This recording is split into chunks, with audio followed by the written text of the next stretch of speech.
Hello friends, today on this video right now I'm going to show you how to on off touch sound on Realme mobile phone. So friends, before we continue this video, do not forget to like the video and subscribe the channel. Okay, so let's start the video.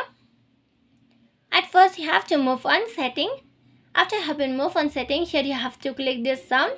When you click on sound, you are going to find this feature from here. You just scroll down.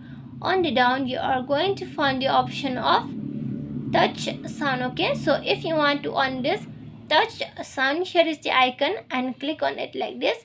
Here the touch sound will be activated. Okay, and if you want to off this touch sound, you just click on this icon again like this. Here the touch sound will be deactivated. Okay, you can control the touch sound by this icon. Okay, so friends, if you love the video, do not forget to like the video, share the video and subscribe the channel, and thanks for watching.